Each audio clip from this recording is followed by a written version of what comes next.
Hey YouTubers, it's Brian Big Boy 1000 back at you again here with another video. I'm going to give you a look at my 590A1 Mossberg 18.5 inch pump with the magazine extension. I was just going to give you guys who are looking for a magazine extension for your 590A1, whether it be a 20 inch or an 18.5 inch barrel.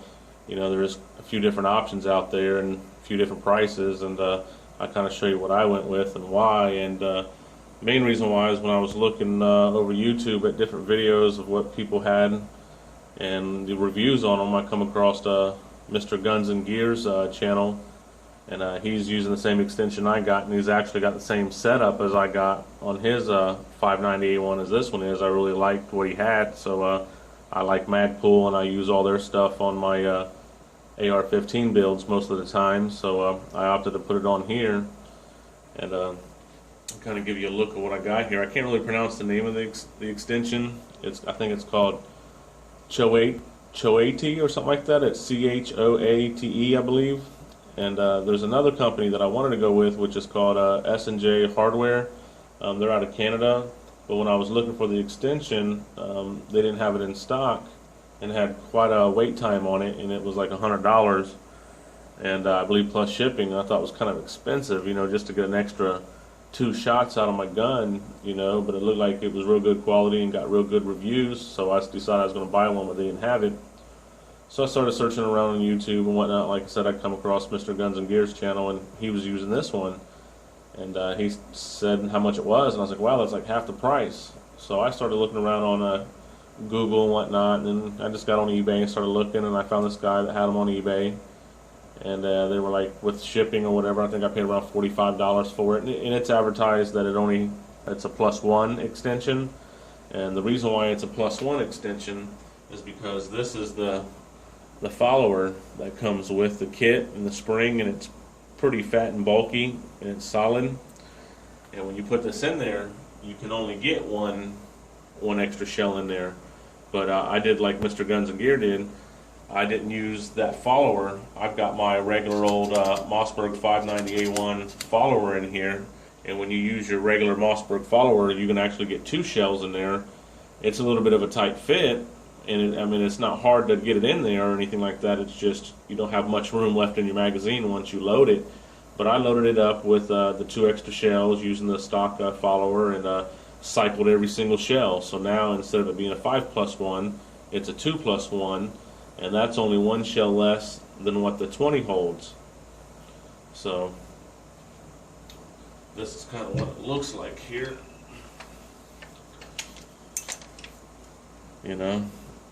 Comes with this right here, which is a sling swivel, and it kind of stabilizes the magazine and the barrel together, and it just screws on. It's one solid piece.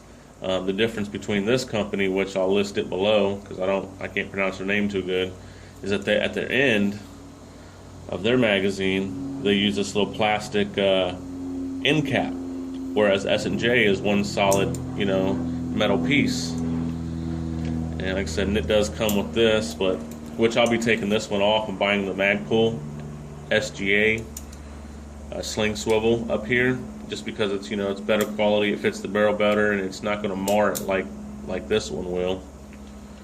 But that's what it is, guys. If you're looking for a way to go to add 2 more rounds to your 18.5-inch 590A1, go with this company right here. If you're not looking to spend a whole lot of money, like I said, you can get on eBay and find them for less than $50, and if you search hard enough on Google, I'm sure you could too.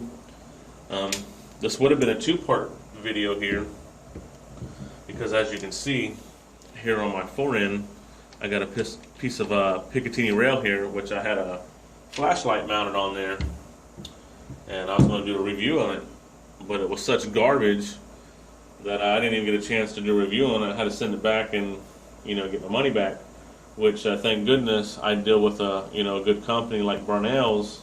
They have that lifetime satisfaction guarantee, and that's awesome, and awesome customer service. So I sent it back to them, and they were more than happy to refund my money, which I would have got another one of the lights, but I didn't want to take the chance of the same thing happening. And what I got was an Enforce WML, believe it was 200 lumen, And I got it, and I liked the light. You know, it was real lightweight. You know, it was real nice. And I mean, 200 lumens. It wasn't very, very bright, but it was enough for what you need. And I mounted it on there, put it in my safe.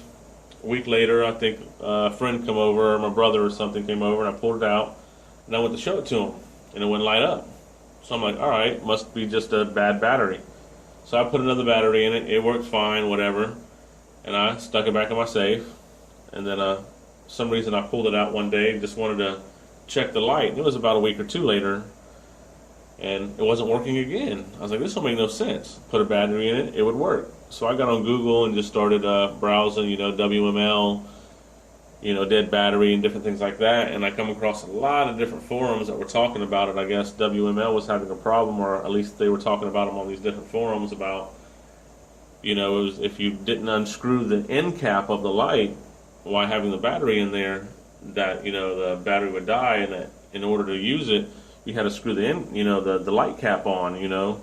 And I was like, wow, that don't make no sense at all, because when I need to use my firearm, I need to be able to just pick it up and go, not have to worry about screw the light cap down a little bit, you know. And I just didn't make no sense. And it seemed like a lot of people were having problems with it, and they were saying that when they called, that it was saying that you have to unscrew the light cap just a little bit when you're storing it. And I was like, that just don't make no sense of any light functioning like that. So I ended up calling WML, told them what was going on, and they told me that's not supposed to happen. Just ship it back to them and then give me another light.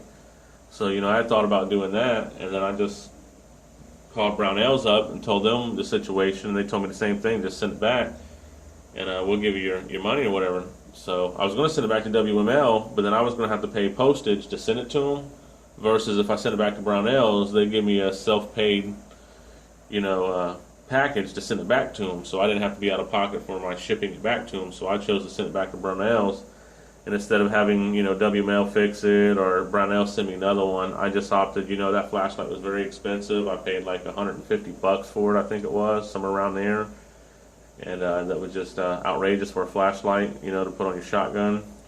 So I'm telling you what I opted to do was I keep this set up here on my AR-15. If you guys watch my videos or follow me, you'll know that this is what I'm running on my AR-15, which is a Streamlight ProTech HL 600 lumen light.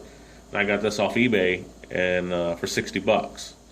And I mean, it's very bright. It is a momentary or constant on, however you want to do it. It has high 600 lumens, then it has strobe at 600, and then it has, I want to say, 30 lumens on the low setting, but I'd have to go read the manual to tell you for sure. But like I said, this is what I'm running on my AR-15, and I really didn't want to run it on the shotgun because I wanted something just as small and compact as I could get it. That WML was just perfect for it.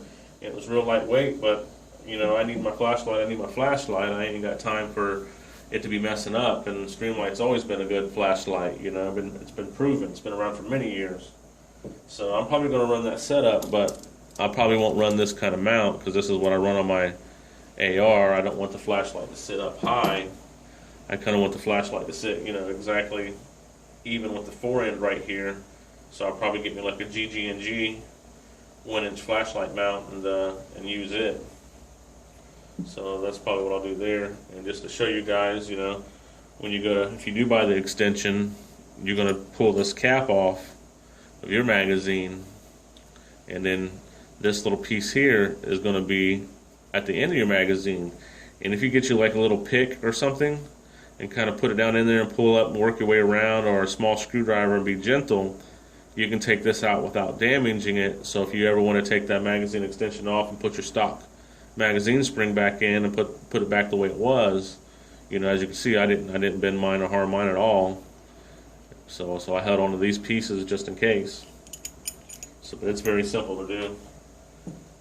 Alright guys, I was just kind of giving you a look at what I got right now. So that's the 590A1 with the ghost sights, 18.5-inch barrel. Got the Magpul SGA furniture on it. I got the 2 plus magazine, and I'm going to be getting the SGA forward sling mount. And I may or may not get a side saddle, haven't made my mind up. And then I'm going to get the one the sling swivels for down here, and then get a sling for it, and that's pretty much it. I don't think I'm going to put an optic on it. I think I'm just going to run with the ghost rings. Really don't feel the need for the optics. So that's what I got, guys. Comment, subscribe, share, and until next time, take it easy.